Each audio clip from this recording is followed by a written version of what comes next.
ये कहानी है जॉन नाम के मछुआरे की, जो हर रोज की तरह अपनी छोटी नाव लेकर समंदर में मछली पकड़ने निकलता है। लेकिन इस दिन कुछ अलग होता है। अचानक चारों तरफ घना कोहरा छा जाता है और दूर दूर तक कुछ दिखाई नहीं देता।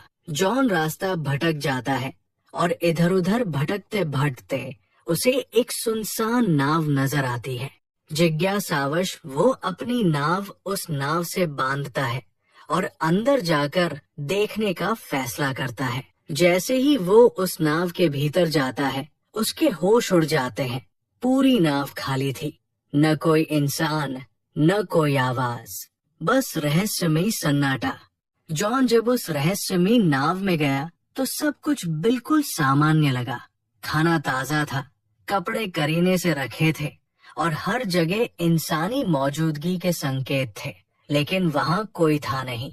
वो नाव को चालू करने की कोशिश करता है, पर इंजन काम नहीं करता। इतने विशाल समुद्र में अकेली और खाली नाव देखकर जॉन हैरान रह जाता है। वो दूरबीन से चारों ओर देखने की कोशिश करता है, शायद कोई पास में हो, लेकिन घना कोहरा सब कुछ ढक चुका था। निराश होकर वो कंट्रोल रूम लौटता है और वहाँ पड़ा रेडियो ऑन करता है, मदद के लिए कोई संकेत भेजने के इरादे से। जॉन ने रेडियो पर संदेश भेजा, ये नाव समंदर में फंसी है, कोई सुन रहा हो तो जवाब दे। संदेश भेजने के बाद उसने सोचा कि अब अपनी छोटी नाव से लौट जाना चाहिए। लेकिन जब वो बाहर आया तो उसकी नाव वहाँ नहीं थी, जबकि उसने उसे अच्छे से बांधा था। उसकी हैरानी और बढ़ गई जब देखा कि अब चारों ओर फैला कोहरा भी अचानक साफ हो गया था और आसमान एकदम खुला था। अब दोपहर का समय हो चुका था। जॉन को समझ नहीं आया कि ये सब क्या हो रहा है। वापस लौटने का कोई और रास्ता न देख वो उसी खाली जहाज पर लौट आया और नक्शे के सहारे रास्ता ढूंढने लगा।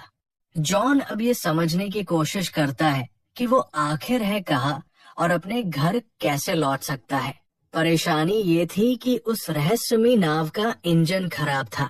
अगर उसे बचना था तो किसी भी हाल में इंजन को ठीक करना ही था। वो पूरे जहाज में टूल बॉक्स तलाशता है और कड़ी मेहनत के बाद इंजन ठीक कर लेता है। उसके लिए ये एक बड़ी राहत थी। अब नाव चालू हो चुकी थी और दिशा भी धीरे धीरे समझ आने लगी थी। लेकिन खतरा टला नहीं था। जॉन कंट्रोल रूम में जाकर फिर से रेडियो से संपर्क करता है, मगर इस बार भी कोई जवाब नहीं आता। सब कुछ अब भी रहस्य में डूबा था। फिर वो लड़का ऊपर आता है और उसे अचानक टॉयलेट जाना पड़ता है। कोई आसपास नहीं था तो वो सोचता है कि समंदर में ही कर लेता हूँ। जैसे ही वो किनारे जाता है, अचानक किसी ने पीछे से उसे धक्का दे दिया। वो सीधा पानी में गिरता है। हालत बेहद खतरनाक थी, लेकिन उसने रील को पकड़कर किसी तरह खुद को डूबने से बचा लिया। हवा और पानी का दबाव इतना ज्यादा था कि वापस नाव तक आना मुश्किल हो गया। मगर उसने हार नहीं मानी, हिम्मत जुटाई और धीरे धीरे रील के सहारे खुद को खींचते हुए फिर से नाव पर चढ़ाया। इस सब के बीच उसका काम पूरा नहीं हो पाया तो वो दोबारा टॉयलेट जाने लगा। जैसे ही वो नीचे पहुंचा, अचानक किसी ने जोर से दरवाजा बंद कर दिया।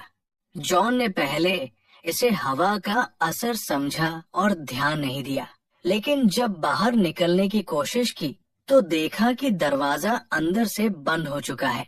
अब वो हैरान रह गया।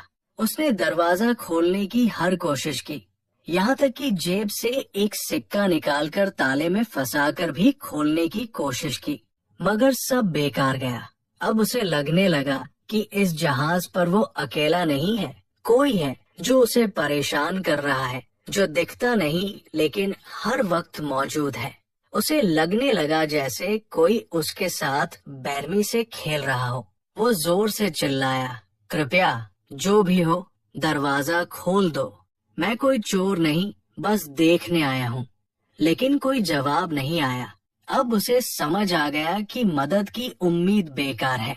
वो कीबिन की तरफ बढ़ा और अंदर जाकर जो देखा उससे उसकी रूह कांप गई। वहाँ खून के धब्बे थे। डरावना माहौल था, पर उसने डर को नजरअंदाज किया और एक कैंची उठाकर दरवाजा खोलने की कोशिश की, लेकिन ताला अब भी नहीं खुला। तभी पूरी नाव जोर जोर से हिलने लगी, जैसे कुछ बड़ा होने वाला हो। जॉन बेहद घबराया हुआ था। तभी उसकी नजर ऊपर की एक खिड़की पर पड़ी। वो किसी तरह उस खिड़की से बाहर निकला और चारों ओर देखा। दूर से एक विशाल कार्गो जहाज उसकी ओर आता नजर आया। उसकी दिशा सीधी उसी नाव की ओर थी। जॉन को समझ आ गया कि अगर वो जहाज टकराया तो सब खत्म हो जाएगा। अब उसे हर हाल में अपनी जान बचानी थी।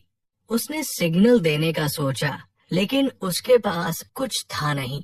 उसने तुरंत अपनी शर्ट उतारी और जोर जोर से लहराने लगा ताकि कार्गो जहाज का कोई उसे देख सके। लेकिन अफसोस, इतने प्रयास के बाद भी किसी की नजर उस पर नहीं पड़ी। अब जॉन को किसी भी हालत में अपनी जान बचानी थी। अगर उसकी नाव आगे बढ़ती रही तो कार्गो जहाज से टकराकर सब खत्म हो सकता था। तभी उसकी नजर खिड़की के पास लटकी एक रस्सी पर पड़ी। उसके दिमाग में तुरंत एक आइडिया आया। अगर वो इस रस्सी का इस्तेमाल करे तो शायद जहाज को रोक सके। उसने जल्दी से रस्सी बांधी और बाहर फेंकी ताकि नाव की गति रुक जाए, लेकिन हालात और बिगड़ गए। रस्सी इंजन के पंखे में फंस गई और खींचते हुए बाथरूम के अंदर आकर उसके गले में अटक गई। उसका दम घुटने लगा। मरने की कगार पर पहुंचकर उसने हिम्मत दिखाई और एक औजार से खुद को आजाद किया। उसकी गर्दन पूरी तरह लाल पड़ गई थी। वो लगभग मर ही गया था, बट आखिरी पल में खुद को बचा पाया। रस्सी इंजन में फंसी थी, जिससे जहाज की रफ्तार थम गई, मगर ये काफी नहीं था। भारी कार्गो जहाज फिर भी उससे टकरा गया। जोरदार टक्कर से उसका जहाज बुरी तरह हिल गया और जॉन जमीन पर गिरकर बेहोश हो गया। उसके सिर में गहरी चोट लगी थी। कुछ देर बाद जब उसे होश आया तो उसने देखा कि बाथरूम पानी से भर चुका था। मगर सबसे हैरान करने वाली बात यह थी कि वो समुद्र का खारा पानी नहीं, बल्कि एकदम साफ और मीठा पानी था, जैसे कोई जानबूझकर उसे डराने की कोशिश कर रहा हो। वो एक बार फिर टूटकर भीख मांगता है, चाहे तुम जो भी हो, प्लीज मुझे जाने दो। लेकिन फिर भी कोई जवाब नहीं आता। अब वो भूखा, प्यासा और बेहद कमजोर हो चुका था। जैसे तैसे उसने बाथरूम की शावर से पानी पिया, लेकिन जल्दी ही महसूस हुआ कि पानी खत्म हो गया है। फिर जब उसने सिंक से पानी पीना शुरू किया तो हैरान रह गया। अब वो पानी खारा हो चुका था। उसे तुरंत समझ आ गया कि नाव में कहीं छेद हो गया है और समुद्र का पानी अंदर आ रहा है। ये नाव अब ज्यादा देर नहीं टिकेगी। वो घबराकर दरवाजा खोलने की कोशिश करता है, लेकिन लगता है किसी ने उसे बाहर से बंद कर रखा है। रात का समय था और ऊपर से दिखा कि कोई अदृश्य, शायद दुष्ट शक्ति इस नाव को नियंत्रित कर रही थी। पानी तेजी से बढ़ रहा था और जॉन थककर सो गया।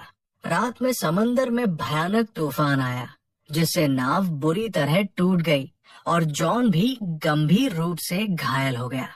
सुबह जब उसकी आंख खुली तो पानी सिर तक पहुंच चुका था, सिर्फ चेहरा बाहर था।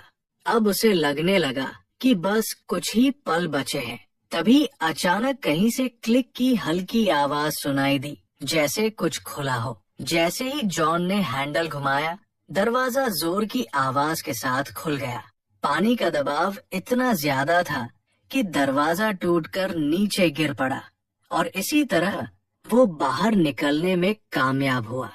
बाहर निकलते ही वो सीधा नाव की छत पर गया ताकि ताजी हवा में सांस ले सके, क्योंकि नीचे ऑक्सीजन लगभग खत्म हो चुकी थी। अब उसे यकीन हो गया था कि कोई अदृश्य ताकत उसे हर हाल में सताना चाहती है।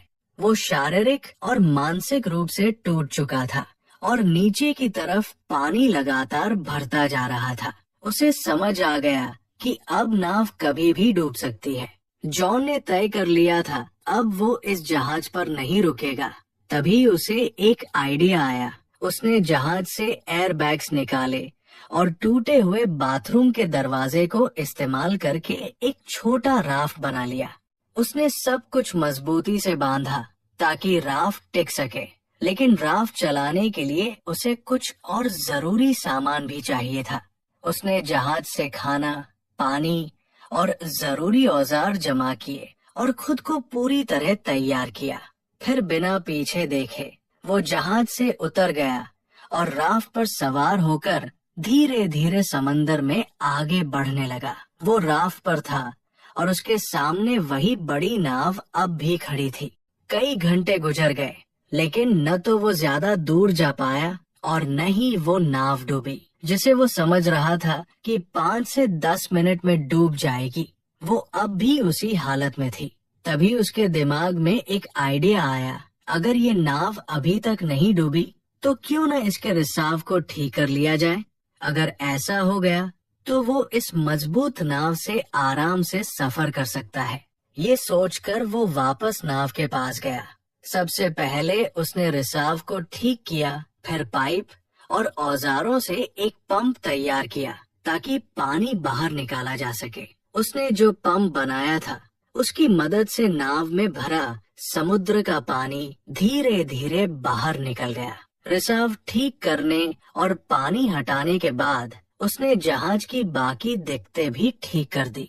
साथ ही उसने बाहर से भी मरम्मत की ताकि आगे सफर में कोई और परेशानी न हो। काम खत्म होने के बाद उसने फिर से रेडियो से मदद मांगने की कोशिश की, लेकिन इस बार भी कोई जवाब नहीं आया। मायूस होकर वो वापस लौटा और नक्शा निकालकर एक बार फिर रास्ता समझने लगा। उसने नाव को आगे बढ़ाने की कोशिश की, लेकिन जैसे ही इंजन स्टार्ट किया नाव बिल्कुल नहीं हिली, मानो फिर से उसे धोखा दे रही हो। वो नाव एकदम स्थिर थी, जैसे पानी में जड़ हो गई हो, और यही सोच उसे अंदर से तोड़ रही थी। वो पूरी तरह थक चुका था, उम्मीदें खत्म हो रही थी। तभी दूर से उसने एक और जहाज आते देखा। अब उसके पास बस एक ही रास्ता था, अपने छोटे राफ्ट से उस जहाज तक पहुंचना।